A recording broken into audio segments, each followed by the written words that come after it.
Hello and welcome to the Wirral Pod. I'm Clare Hughes, proud to be a Wirral board member. And each week we bring you a refreshing mix of inspiration, insight, honesty and fun as we sit down with amazing voices from our incredible Wirral community. A big thank you, as always, to our partners here at Digital Sparks for making this podcast possible. If you're enjoying the conversations, please spread the word, share with your friends, post on your socials and let us know what you want to hear from us next time and who would like to have in the Wirral hot seat. Right, so let's dive in and see who's in the Wirral pod this week.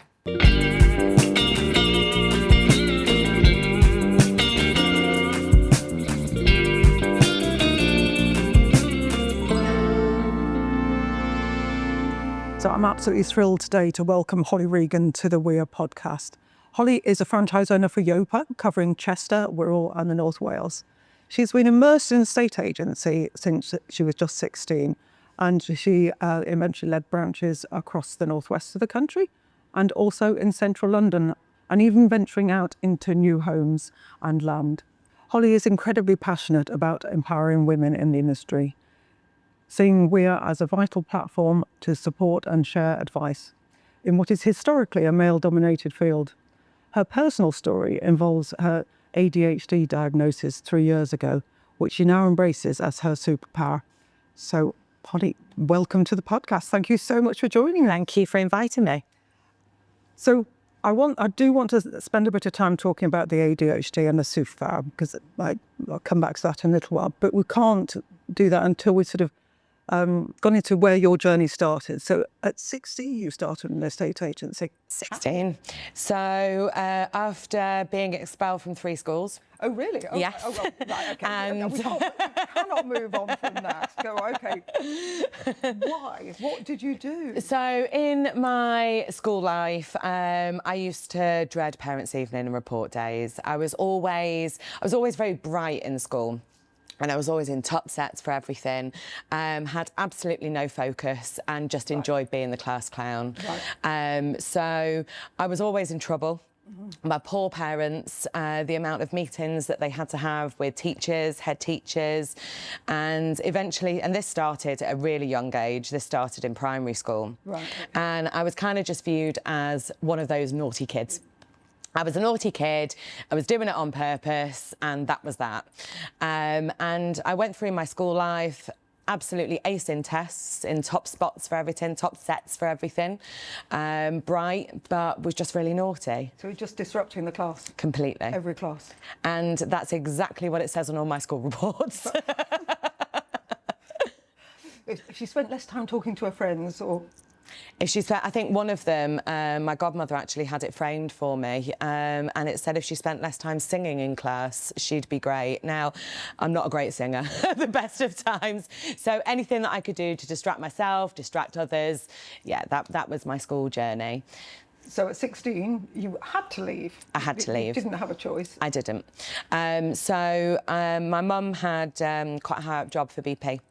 And at the start of year 11, which was GCSE year, she got relocated from the northwest down to Milton Keynes. Okay. So we moved down to Milton Keynes, and I started another school in Milton Keynes and quickly got expelled from that school. Right. So I was very much in a decision. The education system wasn't like it is now. I was kind of forgotten about. People were just pleased that I wasn't their problem anymore. Yeah. And I had to go and find myself a job. Okay, but was that easy? Yes and no. So I started working at jewellers, which I absolutely loved. It was in sales, and I was 15 and a half then. I just got my national insurance card, and started in a jewellers, and I've got fond memories of that job. I remember I earned £203 a week in a little brown envelope in cash that I would take home with me. Those envelopes, they were... Yeah, and it had my wages written on and my tax and national insurance, yeah. And that was actually next door to an estate agency. And that is how I got into a estate agency. And what role did you go into? So I went in as a junior sales negotiator.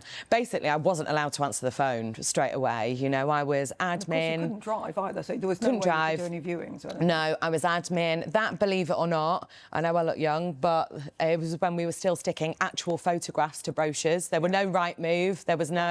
It was advertising in the paper, in the windows, and printing the brochures. So part of my role was that, and that was for Countrywide, funny enough. Okay. And worked my way up from there. So I was junior sales negotiator, then sales negotiator, senior sales negotiator, and so on and so forth. And where did you get to with Countrywide? What level did you get to? Well, with Countrywide, I then relocated back up north. Okay. And I was branch manager. I was one of the youngest branch managers, and I was branch manager of Chester. And then, so how did you then transition from that to running your own business? So I've had many roles within a estate agency, and I've tended to work for the corporate agencies. So I've worked for Countrywide, I've worked for LSL, and I worked for Spicer Hart in central London. And as it is in a estate agency, I'd kind of worked my way up through different companies, and eventually I became what's called a problem solver. So I go into underperforming branches, turn them round, set up new staff, set up new systems, and then move on to the next branch. And that's when it took me into London New Homes for a while as well. And that led you eventually into starting your own business with Yopa? Yes. And how long have you been with Yopa now? For 3 years, 3.5, coming up to 3.5 years. And what's the difference between running your own business and being part of a corporate to you? What does it mean to you? Well, for me, I'm working for myself. You know, I'm not working for somebody else. So I think a lot of people that you know, have been in the estate agency for a while and have worked for corporates, you know, they have things that they like, things that they don't like. And one of the things that I didn't like was putting in processes that I didn't believe in, doing things because you had to do them. One of the greatest things for running your own business is it's your way. You know, it's how you want to be perceived. And one of the things that I'm very passionate about is I'm not a typical estate agent. I'm not a pinstripe suit, shiny car, you know, wearing, you know, and I think that gives estate agents a bad name. And one of the things that I really love is making people like estate agents.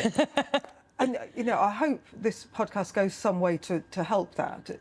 You know, the change in the public perception of estate agents, because we're not the most popular profession in the world. We're one up from a traffic warden. I know. We're there to help people move. But absolutely. If people don't see that, don't see the real people, then maybe you know that's what we need to do to sort of highlight that. So you launched your own business, but you've also got a family as well. You've got a young family. I know you've got a new baby. I have a new baby. I have a 4-month-old. So I have a 7-year-old, sorry, and a 4-month-old. And how's that, running a business with a young family? It's tough. You know, it's tough. And, you know, my maternity leave was 2 weeks. Yeah. You know, because running your own business, you are the forefront of your business. And even though my business has massively expanded and I've now got a team of 9 people that work with me, I need to be in the business. Yeah. Also, I can't sit still. And we'll get to that bit. And you know what, that brings me beautifully on to your diagnosis of ADHD just 3 years ago. Yes. So what you've just described about your career in school, I mean, now they'd just say, oh yeah, it's easy, you know, get a diagnosis. Now, as I understand it, it depends on where you live in the country or which borough you're in as to, you know, what their SEN policies are like and what support you get. But what does it mean to you as an adult to have that diagnosis, and how is it your superpower? It's changed a lot of things, and you know, as I mentioned, I was considered one of those naughty kids that was just bright, and I was considered one of those kids that just didn't end up going down the wrong path, managed to sort themselves out. And how my diagnosis come about, and I don't mind sharing this with anybody, I was going through a bit of a tough time. and I went to counselling. I'm a massive advocate for counselling for anybody. And I went to go and see a counsellor. And he, after the second session, he said to me, have you ever been tested for ADHD? And I said to him, I don't know what you're talking about. And he said, well, have you? And I said, well, no, I'm sad. I want you to make me happy. I've not got ADHD, I'm sad. You know, fix me. It's not so easy, but yeah. It's not so easy, absolutely. And again, that's my impatientness, which is the ADHD coming out. So he took me through a series of questions and he was like, I'm telling you now, Holly, you've got ADHD. Now, believe it or not, that was 3 years ago, and he was a psychiatrist and diagnosed me. I am still on the waiting list for medication with the NHS. Right. So, first of all, is medication necessary for everybody with the ADHD? No. But you would like to try it? No, I'm on the list for it. Oh, I see. I'm on the list for it. So I went down the routes of being formally diagnosed by the NHS. So your diagnosis was obviously a private. Diagnosis, right? So in order to get NHS help, you need to get an NHS diagnosis. Absolutely, and there are huge waiting lists, not only for women, for men, for children. The waiting lists are just absolutely outrageous, and it was 18 months before I had a Zoom call with a psychiatrist, because you can't just go to a doctor's and get diagnosed. Right. You have to be diagnosed from a psychiatrist. Okay. It's now that bad in the UK that they're closing waiting lists.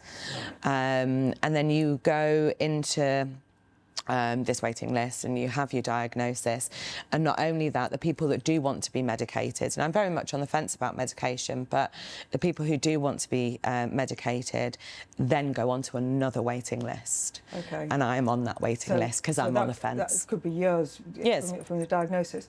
So what would the medication do? How does it correct it, for want of a better word? So for somebody that doesn't, or who isn't neurodivergent, the easiest way that I can explain it is that my brain 24/7 is like there are 10 TV channels on. Yeah, okay. And they're all on at the same time, and they're all saying different things, and they're all as urgent as each other. Yeah. And I'm listening to every single one at the same time, and that's 24 hours a day. What the medication does is just calms that down and just gains you focus. Does it switch off some of those channels? Yes. But not all of them? But not all of them. Okay, so it just dulls it down. Yes. So how has this become your superpower then? So I think since I got the diagnosis, I didn't even think I had ADHD. I didn't even know anything about it. And the moment I got my diagnosis, I looked into it and I started reading about it. And it was funny because a lot of the traits, I was like, oh, gosh, that's me. That is me. I do that. I do these ridiculous things. You know, and it's not just me being unmotivated. It's not just me worrying. It's not just me being late all the time. It all makes sense. So I started looking into it a bit more, and especially for women. You know, I think I was reading a stat the other day that ADHD diagnosis from 2020 to 2022 have doubled in women between the ages of 28 and 49. And it's a huge thing out there at the minute that there are women that just think they were naughty kids, or just think, what's wrong with me? But that's how it was treated at the time, not treated as in medically. I mean, people just assumed. It's like the ones with dyslexia that weren't diagnosed. I mean, I'd like to think now they would be, but you know, oh, well, they're just being lazy, you know, because they've got it all up here, but they're just not reading properly, or they're not doing their spelling tests. And it's the same with ADHD. You know, they're saying they were just naughty. They're disruptive. Absolutely. Yeah. But it's more so with women as well. And again, I was reading, when I've read about it, is women don't present the same kind of symptoms as men do. So the ADHD symptoms sometimes in males are, you know, anger, fidgeting, and being extremely disruptive. Women have a great way of masking that and just getting on with things. Because I think a lot of people still assume that ADHD means you're really hyperactive and, you know, you'll be doing things all the time. A lot of it is just your brain, is the brain that you can't switch off. Physically, you might not be rushing around, but you can't switch your brain off. So, as you say, you've got all those channels open. Absolutely. You just need to turn a few off and turn the others down a bit. But it is my superpower, and this is what I was thinking about medication. You know, I don't want to dumb that down. I am where I am today. I'm as successful as I am today because of the way I think and the way I do things and the way I react to things. For example, I could do a 2-person 4-day task in 3 hours, you know. But and I think learning about ADHD and really looking into it has made me think, well, how can I combat that? How can I run a successful business? What support do I need around me to enable me for it to not become a problem? Okay, so what have you put in place to, I'm going to say, sort of plug those holes? If there's something that you can't do, you know, what have you had to bring into place? So one of the, and anyone listening to this with ADHD will absolutely recognise this. It will take me a couple of hours to do 95% of a project. Yeah. That last 5%, I'm telling you now, will take me 6 months. Right. So we are 95%ers. So what I've done, I've got an amazing right-hand woman who works with me called Grace. She's my senior sales negotiator. I've worked with her on and off for years, and she's fabulous. She is one step ahead of me. So the 95%ers, just to give you an example, when I'm writing a brochure about a property, it will be absolutely amazing, it'll be beautiful, but what I won't have done is those key features that need to be listed on Rightmove. So Grace will always just go into it and add my key features for me. So she'll read the description, so yes. Pull out the key features. Yeah. Why is that then? Why can't you do that last 5%? Because we're bored. We're on to the next rainbow by then. Right, okay. And how a normal brain works is, and again, I'll give you another example. I could be emptying the dishwasher. Yeah. Halfway through emptying the dishwasher, I'm looking at a glass going, I should buy more of those glasses. I broke one last week. So then I'm on Google, on IKEA, looking at, right, when can I get these glasses delivered? And I'm like, actually, I need a bed sheet from there. And I haven't emptied the tumble dryer. And before I know it, all these jobs are 95% done, and it's absolute chaos. Yeah. But we don't realise that we're doing it. So who finishes those jobs? My poor husband. Has it impacted on him as well, the diagnosis? Yes, right. in a really positive way. Yeah. Because previously, and it can be for neurodivergent people, it can be very much like, oh, why hasn't she done that? Why is she doing this? Why is she acting this way? And it can almost cause offence, you know, because you're doing something on purpose. Yeah. And a lot of me reading into my diagnosis was with my husband, and he was going, that's hilarious. That is you. Yeah. I now understand why you do that. And there's certain things, you know, that we do at home now. For example, like emptying the dishwasher when I've done a bit of it, or putting the washing away, or whatever it might be, that really helps. But he now laughs at the things that he would be really annoyed with me about. I guess...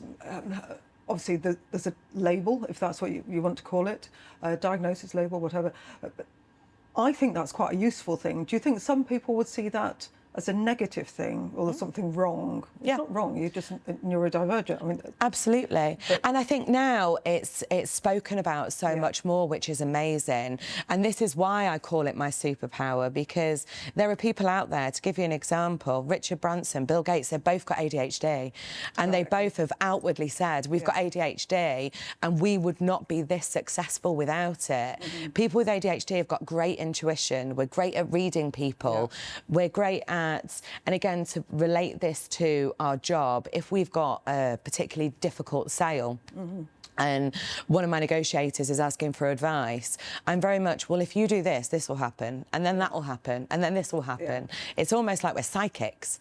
So I think it needs to be spoken about so much more, and people, there is still that stigma, you know, about ADHD, and it's a case of people roll their eyes at it. Oh, you've got ADHD, have you? And I think the more that it's spoken about, and especially in women in their 30s, 40s and 50s, the more people will understand that it isn't a bad thing, it's a good thing. It seems like a good thing to me, because, you know, I know a number of people who have ADHD. But how do you think they should be dealing with it in schools? Obviously, diagnose it and recognising it. Medicating, is that a good thing for young people, or just better? So instead of children getting the kind of reports that you got at school, how can schools deal with those children, do you think? So my son is in a very good football team. Right. In Chester, and two of the players have ADHD that are in his group, and I speak to the parents regularly. And I think with children, it can come across as anger. You know, kids can't just go out and read about it and laugh about it like I have. You know, they don't have that understanding. You know, they don't know how to manage their anger. But they also want to fit in. And they want to fit in, absolutely. I'm a strong believer in medication for kids, I really am, because that focus that I used to lose in school, if I was medicated, would I have lost that focus? Yeah. Would I have completed my GCSEs? Would I have been on a different path? Well, I don't know. You don't know. And you don't know, and you don't know. But it would have been great to have had that choice. Yeah. And I think it's very personal, and, you know, there are lots of different streams of ADHD and autism and all sorts of neurodivergency, and it is a case-by-case basis. But I certainly believe in schools that they should get to children quicker, you know, whether that be through counselling or medication or just knowing it's not them, you know, their brain is wired different. I wouldn't hold your breath on that one though, Holly. There are so many children with whatever the issues are. I think the schools are overwhelmed. I think they are. I think they are. And it could have, as you say, it could give new choices. Absolutely. You just don't know. And don't get me wrong, you know, I'm extremely happy with where I've got to and extremely proud of my journey. And you should be. Yeah. And, you know, and that's why I do like talking about this. But it's very difficult, like I say, especially with children, because it is case-by-case basis and they are absolutely overrun. So... Do you see a variation around the country as to how it's handled, or are you only familiar with your own? I'm only familiar with my own area, but from reading, you know, from reading articles and whatnot, it's the same everywhere. Right. Yeah. And it's a struggle. It's a struggle. Yeah. And it's a struggle for families getting that support. And I'm sure there'll be lots of people that are listening to the pod that will really resonate with what you've just said, either for their children or for themselves. And so if there are women out there listening, or men out there listening to this, that think it's a possibility that they've got ADHD, is there somewhere that they can go to get help? Is there I don't know, website? Do you know what I did? I went onto TikTok. And it's funny because TikTok is great because it's other people giving their experience. And it was only when, you know, and how TikTok works, the more you look at, the more it then puts on your For You page. And so lots of different things were coming up. So that's where I first started. Right. And it was kind of fun because I was kind of working out, oh, they do that, I do this, they do that. And that's where I got a lot of information. Obviously, you can't rely on that information. It's other people's opinions. But I found that really helped. And I found it really helped as in knowing it's normal to feel like this. I think that's normalising something, because it is normal. It's just you're wired slightly differently from somebody sitting next to you. I mean, it's not a flaw, and I think as we start to accept that you know, the stronger we'll be as a society, I guess. I say thank you for sharing that, but we can't finish without talking about women in state agency, and I know you're really passionate about being involved in it, and you see a state agency has been quite male dominated. Was that your experience throughout your corporate career? Very much so. Right. We didn't have any female leaders. We didn't have we didn't have any female area directors. There were a couple of female branch managers, and then as you went down, and I was one of them, and then as you went down, female sales negotiators. Most managers' meetings that I used to go to, I'd be one of two or the only female manager. And I think people's typical view, and when you say the word estate agent, is exactly what I mentioned before: pinstripe suit, male, in a flash car. Yeah. Trying to rip you off. But that doesn't mean to say that those corporates shouldn't be able to sort of, dismiss those preconceived ideas and say, well, we've got some fantastic female leaders here. Why shouldn't we promote them to area director? Absolutely, and I think that's very much changed. In the corporate world was very much when I was younger, and I could see it changing as I was going throughout my career, and I could see businesses employing women in higher positions very seriously, and it's great to see, and one of the main reasons that I love being a franchise owner for Yopa is, our CEO Verona is absolutely inspirational, and to have her at the helm of a business like that as a female is amazing.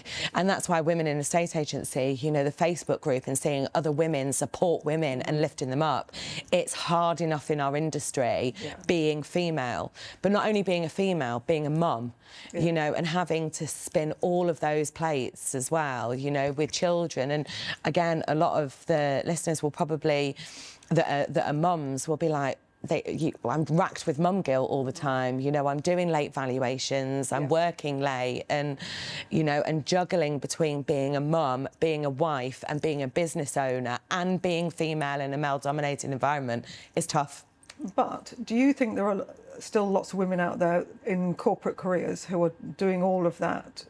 And obviously you're doing it for yourself. They're doing it as a branch manager, working longer hours than perhaps they should, juggling children and not having some of the the nicer aspects of life that you can have. So maybe doing the school run, attending the sports day. So I suppose what I'm saying, is it better to run your own business than be employed as a woman? 100%. Yeah, okay. Absolutely 100%. There is absolutely no way I'll go back to an employed role, because that mum guilt that I get on a daily basis, I can nip out for sports day. Even though I work weekends, I don't miss my son's football matches.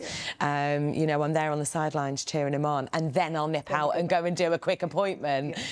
So being able to run your own diary, and I think in this modern world, especially because, Yopa is a hybrid estate agent, we don't have offices. We're not sat there from 9 until 6 o'clock having to answer the phones and dealing with people that aren't going to buy a property walking through the door. So you've got that flexibility. So I suppose my advice would be for anyone that's kind of making that kind of decision, I would rather have that flexibility than not. It's not a very efficient use of time, is it, having somebody tied to a desk for absolutely not 8-9 hours a day, because they're actually not effective for 8 or 9 hours. But you might, in fact, there's lots of stats that show it's about 3¼ hours that they're actually working. Well, they could fit that 3¼ hours in, anywhere in the day. Absolutely. And be sort of far more effective. Or you can fit in your 8 hours, but divvy it up throughout the day, which is obviously what you're absolutely right, which is why I write brochures at 11 o'clock at night. But you can do, that is not something that you need to do between 9 to 5. And I think if women had that flexibility as well, it is life-changing, and it's life-changing for me going from an employed role to a self-employed role, because you can concentrate on what's important with growing your business, but also what's important with your family and your life as well. You've been an absolutely fantastic guest, Holly. I've loved chatting to you. I could keep talking for ages and ages, but we've run out of time, but there's one more question. So, who would you like to see in the hot seat in future? Sat here? Yeah. Oh, it's a tough question. Do you mean someone within our industry? Oh, yeah, or in the industry. Could be male or female. I suppose I'd like to say, because it is interesting how many women are employed, someone from a HR role within a big corporate, right, okay. And asking those kind of tough questions, what is your split between women and men that you have, and maybe someone like that. So maybe one of the big corporate companies. Well, so someone more from a HR and that kind of role. Well, we'll have to see who we can find, but thank you very much for being No problem, thank you for having me on. Thank you.